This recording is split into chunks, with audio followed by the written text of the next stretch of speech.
Hello दोस्तों, मेरा नाम है दिग्विजय और मैं आप सभी का स्वागत करता हूं एमबीडी स्टोरी टेलर पर। तो दोस्तों, हमारे भारत में बहुत सारे रहस्य हैं जिन्हें सुलझाने की कोशिश की गई है, लेकिन कुछ राज ऐसे होते हैं जिनका खुलासा हो ही नहीं पाता। आज की कहानी भी ऐसी ही है, एक ऐसी झील की कहानी जहां करीब 200 से भी ज्यादा कंकाल मिले और आज करीब 80 साल से ज्यादा हो गए हैं, लेकिन इसका रहस्य सुलझाया नहीं जा सका। कोई भी ये नहीं बता पाया कि ये कंकाल आए कहां से और ये किसके कंकाल हैं। तो ये कहानी है उत्तराखंड के चमोली जिले के एक ऐसे कुंड की जिसका नाम है रूप कुंड।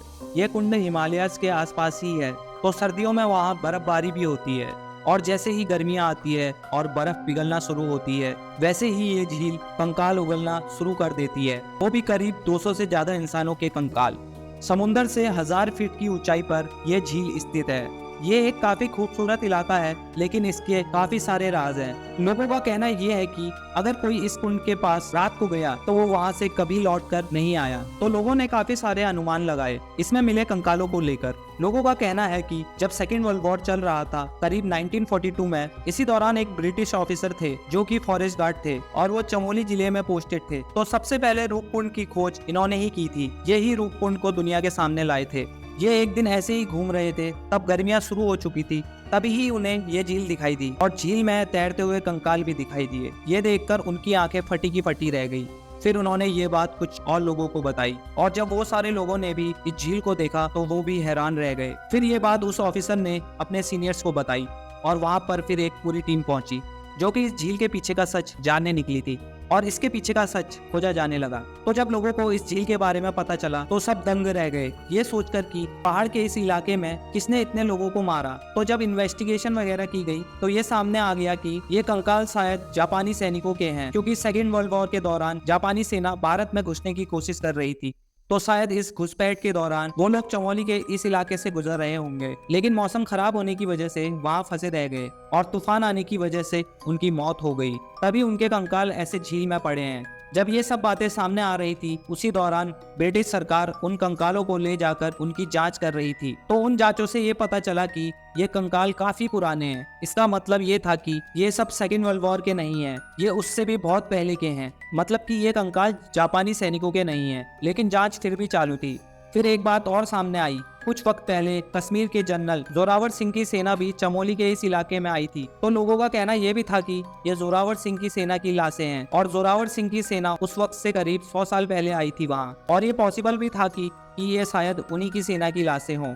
1841 में जोरावर सिंह तिब्बत के युद्ध के बाद अपनी सेना के साथ इसी रास्ते से कश्मीर की ओर को जा रहा था, लेकिन वो सब रास्ता भटक गए थे और वो भटकते भटकते वहां पहुंच गए और उनके चमोली पहुंचते ही मौसम खराब हो जाता है और आसमान से करीब क्रिकेट के गेंद जितने बड़े ओले गिरने लगते हैं और उनके पास छुपने का भी कोई रास्ता नहीं होता, क्योंकि वो इलाका पूरा वीरान था।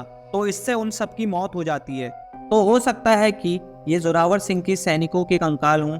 एक और बात आई इस अनुमान को और भी तगड़ा बनाने के लिए कि जो कंकाल मिले थे उनके सर पे ज्यादा चोटें थी, सर फ्रैक्चर था उनका।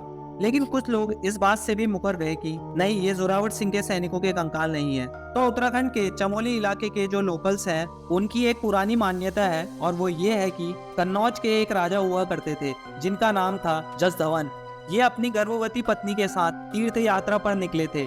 उन्हें हिमाचल में मौजूद नंदा देवी मंदिर जाना था। इस नंदा देवी मंदिर में हर 12 साल में एक समारोह होता था जिसमें बहुत सारे श्रद्धालु आते थे। तो राजा जसधवन भी पूरे ढोल नगाड़ों के साथ अपनी प्रेग्नेंट वाइफ को लेकर नंदा देवी के दर्शन के लिए निकल पड़ते हैं। हालांकि बहुत से लोगों ने उनसे मना भी किया था कि ऐसे ढोल नगाड़ों के साथ मत जाओ, देवी नाराज हो जाएंगी, कुछ अपशगुन भी हो सकता है। लेकिन राजा जसधवन एक नहीं माने और ऐसा ही हुआ कि राजा जब रूपकुंड के पास यात्रा लेकर पहुंचे तो वहाँ का मौसम खराब हो गया, जिसकी वजह से जो तमाम लोग मौजूद थे उस यात्रा में वो सारे मारे गए।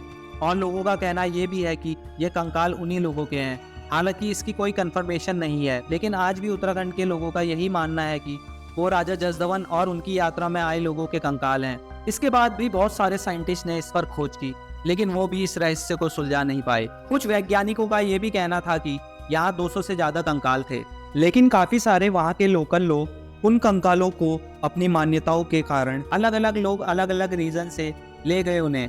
बहुत सारे साइंटिस्ट ने यह भी कहा कि ये जो कंकाल है वो सिर्फ भारत के लोगों के नहीं है, इसमें कई सारे ऐसे कंकाल हैं जो साउथ ईस्ट एशिया और ग्रीस लोगों के हैं। फिर ये भी बात सामने आई कि ये सारे कंकाल एक ही साथ एक ही वक्त में नहीं आए हैं, बल्कि अलग अलग वक्त में आए हैं और एक साथ वहां जमा हो गए हैं। हालांकि जो कंकाल थे उसमें बच्चे, बुजुर्ग, पुरुष, महिला, सारी उम्र के लोग थे। तो ये भी बात आई कि अगर बच्चे मौजूद थे उसमें तो ये सारे सैनिकों के कंकाल नहीं हो सकते। कंकालों का डीएनए भी चेक किया गया तो उससे ये पता चला कि ये सब लोग एक ही पीढ़ी के नहीं हैं, सब अलग अलग घर से हैं, अलग अलग परिवार से हैं। बहुत सारी अलग अलग बातें सामने आई लोगों के द्वारा, लेकिन सच आज तक सामने नहीं आ पाया कि आखिर 200 से करीब कंकाल अलग अलग वक्त में एक ही जगह पे कैसे आ गए। ये सारे कंकाल 1000 साल से ज्यादा पुराने थे, करीब 7वीं से लेकर 10वीं शताब्दी तक के कंकाल थे इसमें। लेकिन ये भी कंफर्म नहीं था कि ये एग्जैक्टली कितने पुराने हैं। तो ये थी एक ऐसी झील जो कि कंकाल उगलती है, और वो कंकाल कहाँ से आए, कितने पुराने हैं, किसने रखे, किसके हैं, ये सारे प्रश्न आज तक प्रश्न ही है। तो दोस्तों ये थी उत्तराखंड में स्थित रूपकुंड की कहानी। होप करता हूँ कि आपको वीडियो अच्छी लगी होगी। अगर आप चैनल पे नए आए हैं तो चैनल को सब्सक्राइब कर दीजिए और वीडियो को लाइक कर दीजिए एंड अपने थॉट्स जो हैं आप कमेंट सेक्शन में दे सकते हैं। Thank you for watching the video guys, bye bye.